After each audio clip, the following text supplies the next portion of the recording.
Тэршин Суньон алуурчны бай болж Ча прокурор хутгалуулж бас өөр хэн нэгэн амь алдна.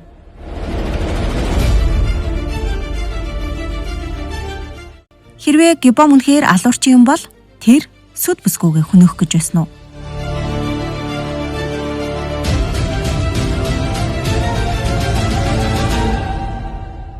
Сайн мэцхан үзэгчдээ Дэскеркров зурлынхаа 4-р ангийг хүргэж байна.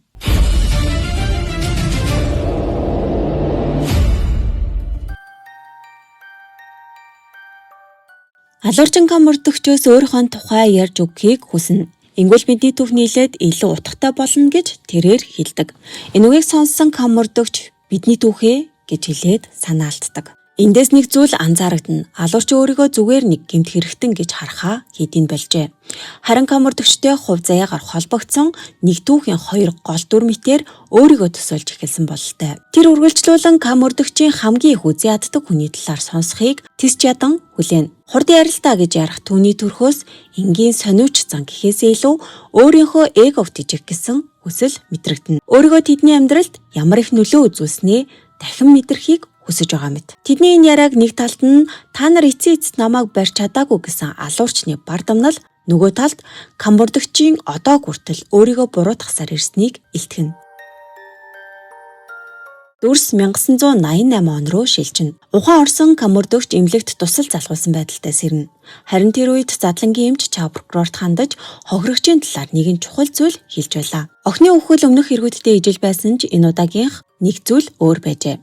Алуурчин охины цээжийг цаасны хутгаар сийдсэн байв. Мөрдөгч энэ бүхнийг сонсоод охин амьд байхдаа ийм шарх авсан уу гэж асуухад задлангийн эмч тийм гэж хариулдаг. Алуурчны энэхүү харгас хэрцгий үйлдэл нь мөрдөгчийн сэтгэл зүг туйлдуулна. Өмнөх хохирогчдыг зүгээр л хүнээсэн бол энэ удаа алуурчин хохирогчоо зориуд тарчлаасан болтой. Гэвч аимшиг үгээр дуссангүй.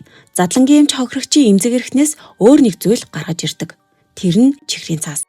Тэр цаасыг хараад мөрдөгчийн царай бараадаг. Учир нь тэр охин сүлд мөрдөгчд өгсөн чихрийн цаастай ижилхэн байдаг. Энэ мөчөөс эхлэн хэрэг өрдөө мөрдөө шалгах ажиллагаа байгаа болж мөрдөгчийн хувийн тэмцэл болж хувирна. Удалгүй Ча прокурор түүн дээр ирээд хитрхи их зүйл бодлогүй орхио. Одоо энэ хэрэг чиних биш гэж хэлээд нуруунд дээр нь зөөлөн хүрээд явна. Гэтэл мөрдөгч түүнийг зогсоогоод тэр навшийг яаралтай барих хэрэгтэй. Хоёулаа хамтдаа барья гэж хэлдэг. Ча прокурор өөдөөс нь хоёулаа хэмээн давтан асуухад дүр зураг өнгөрсөн лөө шилжинэ. Сурагч Кантэжүүдээр Ча Шиён анх ирж хоёулаа найзууд болох уу гэж асуудаг. Тэд хоёулаа сурлага сайтай байсан учраас удалгүй хамт хичээлээ давтаж ойрт нь нөхрөлдөг. Кантэжүү Ча Шиёныг гэрт очих бүрдээ ширээн дээр байсан жигнэмгээс багаар авч дүүдээ авчиж өгдөг байв. Үүнийг Ча Шиён мэддэг учраас илүү хамттангаар тавгаа дүргдэг байв. Тэд хамтдаа их сургуульд орно гэж мөрөөддөг байсан үе. Гэвч нөхөрлөл удаан үргэлжилсэнгүй. Нэг л өдөр Ча Шиён Кантэжүүгээс гинэт хүндэрч муухай ашиглаж эхэлсэн байв. Тэр Кантэжүүгийн ээжийн архины газарт ажилладаг болохыг мэдчихсэн байлаа. Яагаад надад хэлээгүй юм бэ гэж уурлах Ча Шиён энэ тухай сургуулийн хүүхдүүдэд тараана гэж түүнийг сүрдүүлдэг. Энэ мөчөөс эхлэн тэдний нөхөрлөл дуус, харин олон жилийн турш үргэлжлэх таагүй харилцаа эхэлжээ. Сонин ихний нүрэнд цагдаа нарын хамар доороос алуурчин дахин мултарлаа гэсэн гарчигтай мэдээ нийтлэгжээ. Цагдаагийн дарга бухимдан мөрдөгчдийг ширүүн загнана. Учир нь тэдэнд байгаа цорын ганц баримт нь цусны бүлэг. Харин жинхэнэ хэрэгтний талаар тодорхой сэжүүр тэдэнд байсангүй. Энэ үеэр 3 дугаар хилцээний дарга Ким Кантэжүүгийн ажлаас гарах өргөдлийг түр хойшлуулж болох эсхийг асуудаг. Жон Кёнхугийн эмнэлгийн бичиг хуурамч байсан тогтоогдсон тул мөрдөгчийг эргүүлэн авах боломжтой гэж даргадаа хэлнэ. Гэвч цагдаагийн дарга түүний өргөдлийг буцаах сонирхолгүй байлаа. Гэтэл яг тэр мөчөд хотын захирагч түүн лүү уцтаж Кантэжүүг ажилд нь эргүүлэн томилохыг өргөднө. Үүнийг Ча прокурор хийсэн байлаа. Удалгүй мөрдөгч эргээ ирэхэд цагдаа нар хүртэл гайхаж хоцорно. Түүнийг эргүүлэн авах шийдвэрт нөлөөсөн хүн нь хотын захирагч Ча Жуньон байдаг. Тэр бол Ча прокурорын төрсөн биш эцэг нэгтэй ах нь. Ингээд дүр солигдоход Ча прокурор ахтайгаа уулзаж сууна. Ча Жуньон дүүгээсээ нэгмүү цагдаагийн асуудалд хотын захирагч өөр оролцох хэмжээнд хүрчихсэн үү хэмээн ёчтой асууна. Ча прокурор уучлал гуйхад хариуд нь мөрдөгчийн асуудал чухал биш, харин удахгүй болох сонгуул илүү чухал гэж түүнд хэлдэг. Эндээс Ча гэр бүлийнхэн улс төр эрх мэдлийг бүхнээс дээгүүр тавьдаг нь харагддаг. Ча прокуророос ах нь нэрээ Ким Тэ Соб захирлын охинтой уулзаж байгаа гэсэн үү? Улс дүрд тэгж их ормоор байгаа хэрэг үү гэж асуудаг. Ча прокурор чимээгүй байх бөгөөд Ча Жунён түүний нүүрэнд тулаад галуу дуурайсан хэрэг хөлдөөнө гэдэг байхаа өөрийнхөө байр суурийг мэдэж явах хэмээн доромжилдог. Ча прокурор хэдий камардагчийн амьдралд шарх үлдээсэн хүн байж болох ч өөрөө муу адил гэр бүлийнхээ дунд гадуур хагдаж зэрэг зиндаагаар хэмжигдэж өссөн нэгэн ажээ. Камардагч сонин дээр нийтлэгдсэн мэдээг олж харна. Тэр зураг бол цуврал алуурчны байж болзошгүй цорын ганц дүрс байлаа. Зургийг хэн авсныг нь ч тэр дороо таньдаг. Энэ бол Со Живон сэтгүүлчийн нийтлэл байв. Камардагч түүнтэй шууд уулзахаар очиж их зургийг үзүүлэхийг шаарддаг. Учир нь хэргийн газраас ямар ч камер гэрэл зургийн төхөөрөмж олтоогүй байсан юм. Гэтэл Со сэтгүүлч хэрэгтэнд хөөгдөж явах үедээ зургийн хальсаа нууж амтсан байдаг. Тиймээс энэ зураг цагдаа нарт байхгүй маш үнцэнтэй нотлох баримт байлаа. Зургийг анхааралтай ажиглаж байсан камардагч нэг зүйл дээр гинэт төвлөрдөг. Алуурчин нүрээ алчуураар хаалхалсан байх нь тэр. Энгийн нэг алчуур мэд харагдагч камардагчд нэг л танил санагдана. Ча прокурор зам дээр явж байгаад Суньоныг дайрах шахам огцом торомсолдог. Дөхөж очиод хэн болохыг нь харахад камардагчийн дүү байлаа. Тэр Суньоныг таниад түүнд амттайгаа авч өгөөд гэрт нь хүргэж өгөхийг санал болгоно. Гэвч Суньон эрэгтэй хүний машинд дахиж суухаас айдаг болсон тухайгаа хэлж татгалздаг. Тэднийг ин ярилцаж байхыг хинэгэн холоос ажиглаж байлаа. Удалгүй Суньоныг ганцаараа гэрийн зүг алхах яг тэр мөчөд Жон Кёнху нууцаар дагаж эхэлдэг. Гэтэл Жон Кёнху хинэгэн амийг нь дараад татаж унгана. Тэр хүн бол Гибом. Суньоныг гомдоосон Жон Кёнхугаас өшөө авах гэсэн мэт Гибом түүний хоолойг боож эхэлдэг. Дүрс шилжин камардагч алуурчны гэрэл зургийг ширтэн сууж байлаа. Тэр үед офицер талигаач Минжигийн хэрэглэж байсан зургийн хэрэгслүүдийг авчирч өгдөг. Хайрцгийг онгойлгон үзэхэд дотор нь мануухан зураг зурсан байв. Үүнийг хараад камардагч нэг зүйлийг санана. Минжи энэ зургийн хэрэгслээ авахар номын дэлгүүр орсон талаар. Тиймээс тэр даруй номын дэлгүүр эзэн Гихуантай очиж уулзаж хоёр сурагч охины зургийг үзүүлдэг. Гихуан охтыг шууд таниад тэр өдөр болсон явдлыг эргэн санана. Минжи охин зургийн хэрэгслээ аваад дэлгүүрээс гарсан. Удалгүй гадна бороо орж эхлэх бөгөөд Гибом түүнд шүхэр хүргэж өгөхөөр араас нь гарчээ. Тухайн үед орой 8 цаг болж байсан бөгөөд тэр шөнө Гибом гэртээ эргэж ирээгүй гэж Гихуан мэдүүлдэг. Яг энэ үед хэд хэдэн цагдаа дэлгүүрт орж ирнэ. Тэд ч бас Гибомыг хайж энд ирсэн байдаг. Түүнийг Жон Кёнхугийн амь настанд халдахыг завдсан хэрэгээр эрен сурвалжилж эхэлсэн нь тэр байв. Ингэснээр цуврал алгын мөрлөг дундаас Гибомын нэр улам бүр тодорч бүх сэжиг аажмаар түн рүү чиглэнэ. Ингээд камардагч Ча прокурорт хандан Ким Минжи амиа алдахаасаа өмнө хамгийн сүүлд номын дэлгүүрт очсон тухай ярив. Түүнээс удалгүй Гибом охины араас гарч явсан нь тогтоогдсон тул одоо түүнээс зайшгүй гэрчийн мэдүүлэг авах шаардлагатай байгааг хэлнэ. Гэхдээ нэг асуудал байлаа. Гибомыг Жон Кёнхуд халдсан хэрэгээр эрен сурвалжилж байгаа. Тиймээс эхлээд Жон Кёнхугийн асуудлыг намжих шаардлагатай гэж хэлдэг. Камардагч Ча прокурорт хандан надад Гибомыг олох хэрэгтэй байна. Харин чи Жон Кёнхугийн асуудлыг зохицуулаад өг гэж санал тавьдаг. Ингээд тэд энэ удаа хамтрахаар болдог. Камардагч өрөөнөөс гарах гэж байтал Ча прокурор араас нь нэг үг хэлдэг. Тэр нь Гибом гэрч биш, сэжигтэн юм биш үү гэх юм тэр. Энэ үгийг сонссон камардагчийн царай шууд барайв. Учир нь тэр Гибомыг хэрэгтэн гэж итгэхийг хүсэхгүй байлаа. Гэвч бодит баримтууд нэг нэгээрээ гарч ирэх тусам бүх сэжиг Гибом руу чиглэлсээр байдаг. Суньон цагдаагийн газарт ирсэн байлаа. Шинков түүнд Гибомыг хүний амьд хүрэхийг завдсан хэрэгээр эрен сурвалжлагдаж байгаа талаар хэлдэг. Суньон юу ч болоогүй мэт сонсож байгаа ч түүний царайнаас төгшүүрээ нууж чадахгүй байгаа нь мэдрэгддэг. Яг энэ үеэр Со Живон сэтгүүлч Суньоныг цагдаагийн газарт ирснийг анзаарч түүнтэй хэсэг ярилцсан. Харин ярьж байх явцдаа санаандгүй хувцс руугаа кофе ясгачдаг. Суньон цүнхнээсээ алчуур гаргаж түүнд өгнө. Энэ хэсэгт гарч байгаа тэр алчуурыг үзэгч та сайн анзаараарай. Дараагийн хэсэгт энэ алчуур маш чухал нотлох баримт болж хувирдаг. Яг үнэндээ Суньон Гибомтой холбоотой бүх үннийг аль хэдийн мэдсэн байлаа. Тэр цагдаагийн газарт санамсаргүй ирсэн хүн биш. Харин Гибомын талаар цагдаа нар юу мэдэж байгааг тантахаар ирсэн байжээ. Учир нь Жон Кёнхугийн хоолойг боож байх яг тэр мөчөд Суньон бүх үйл явдлыг өөрийн дээр харсан байдаг.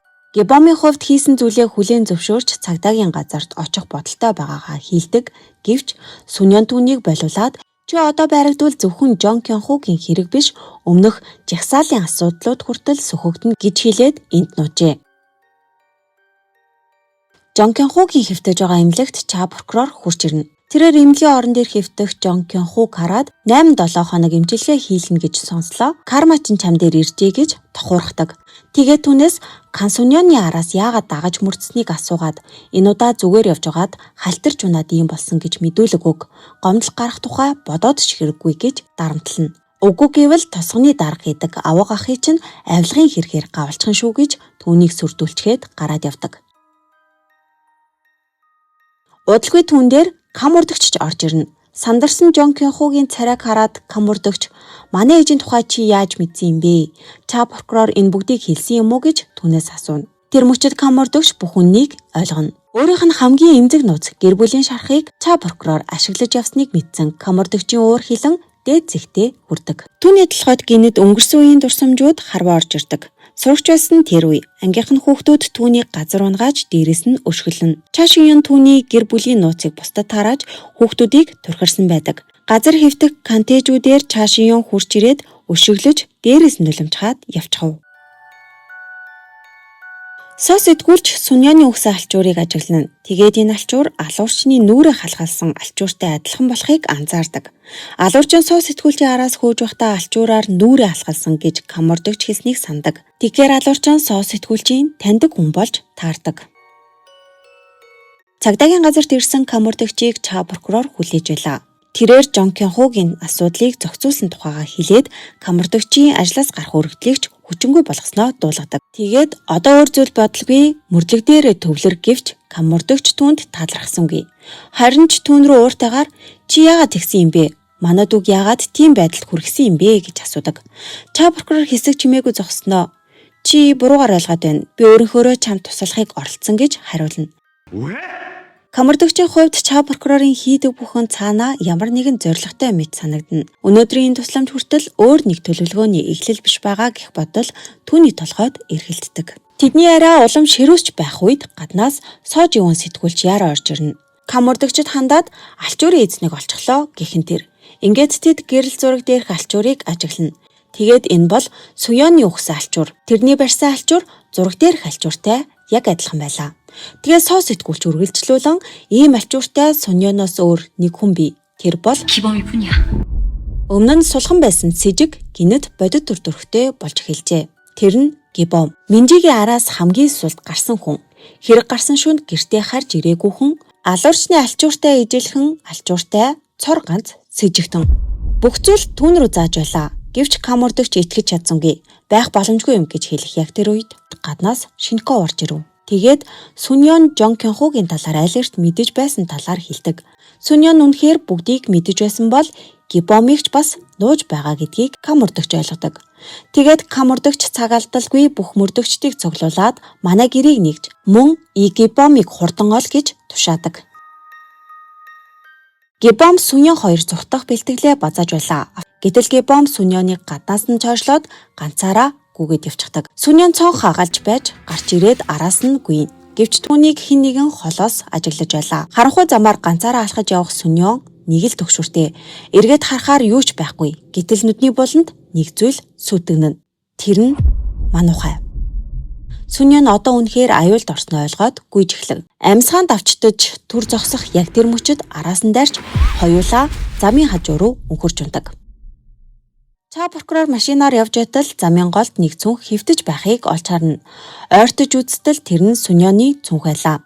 Тэр цүнхийг машиндаа хийж аваад цааш хөдөлсөн ч удалгүй замын хажууд Суньоны нэг гутал байхыг олж харна.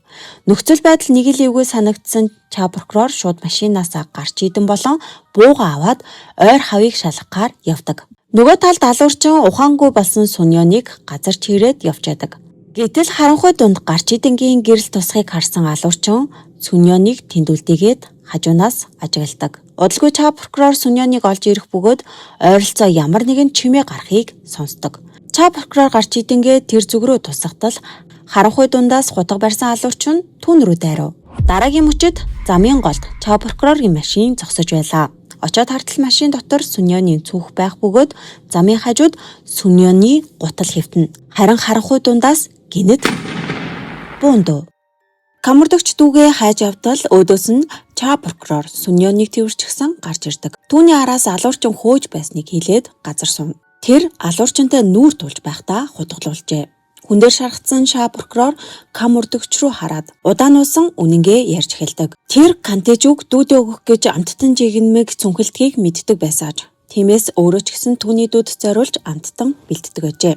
Нэг өдөр амттан үргэж өгөхөөр Кантежугийн гэрээ ойролцоо очиход харах ёсгүй зүйлээ харцдаг. Кантежугийн ээж машин дотор нэг эрэгтэйтэй үнсэлцэж байх бөгөөд тэр эрэгтэй нь Ча прокурорын аав нь байдаг. Тэр мөчөд Ча прокурор нэг зүйлд итгэнэ. Тэр нь Кантежуч гэсэн аавынх нь бас нэг хүү байх вэ гэх бодол. Тэгээд тэр үеэс Кам мөрдөгчөд муухай хандаж эхэлсэн байдаг. Олон жилийн турш Кам мөрдөгч ойлгоогүй байсан нууц ийхүү ил болов. Тэр шөнийн аимшиг үгээр дууссангүй. Ча прокуророос зүхтэж чадсан алуурчин гудамжаар амьсгаад явж байгаад нэг хашааг түшдэг. Гэтэл хашааны хаалга онгорхой байж таарна. Харин гэр дотор нэгэн бяцхан охин унтаж байлаа. Хэсэг хугацааны дараа охин амиа алдсан бололтой дүр зураг харагдана. Алуурчнаас сүньон мултарч чадсан ч өөр нэгэн амиа алдав. Дүр солигдоход гибом гудамжаар алхаж явна. Гэтэл дуу мөрдөгч түүнийг олж баривчилдаг. Харин нөгөө талд Ча прокурор эмнэлэгт хүргэгдэж ирээд яаралтай хагалгаанд орж байдаг. Кам мөрдөгч түүнтэй хамт ирсэн байх бөгөөд хагалгааны өрөөний гадаа санаа зовсон байдалтай хүлээж сууна. Шоронд хоригдож буй алуурчин Кам мөрдөгчөөс асуулт асууна. Чи тэр хүнд нэг удаа ч гэсэн итгэж байсан биз дээ гэж асуухад Кам мөрдөгч шууд үгүй гэж хариулдаг. Гэтэл алуурчин тэгвэл яах гэж түүнтэй хамтарсан юм бэ гэд түүний асуултууд илүү хувийн шин чанартай болж эхэлдэг. Одоо тэр хүн яаж амьдарч байгааг мэдгүй гэхэд Кам мөрдөгч мэдэхгүй гэв. Энэ үед алуурчин ширээг хүчтэй цохоод чи худлаа ярьж байна. Дахиж худлаа хариулж хамтаа уулзахгүй гэж сүрдүүлнэ. Үнэн дээр тэр Кам мөрдөгчөөс үннийг сонсохыг хүсээд байгаа юм биш, харин өнгөрсөн мөрдлөгийн түүхийг өөрийн өнцгөөс дахин амьлуулж одоо ч гэсэн тоглоомоо үргэлжлүүлэхийг хүсэж байгаа мэт айшилдаг. Тэр үед найзтайгаа хүчээ нэгтгсэн нь чиний амьдралын эргэлтийн цэг байсан уу? Сайн тал руугаа яв. Эсвэл муу тал руугаа юу гэж түүнээс асуудаг. Кам мөрдөгч хэсэг дуугүй сууснаа муу тал руугаа би бүх зүйлээ алдсан гэж хариулна. Энэ удаад алуурчин инээмсэглээд одоо л үнэнгээ ярьж байна гэж хэлэхэд энэ анги төгснө. Алуурчин яагаад Кам мөрдөгчийн амьдралыг ялангуяа түүний эргэн тойрны хүмүүсийг ийм сайн мэддэг юм бол? Бүх сэжиг чиглэж байгаа гибом үнэхээр жинхэнэ алуурчин мөн үү? Эсвэл бидний анзаараагүй өөр хин нэгэн хаа нэгтээ байгаа юу? Киномон цаашаа хэрхэн үргэлжилэхийг дараагийн ангиас хамтдаа үзцгээе. Тэр хүртэл баяртай үзэгчтэй.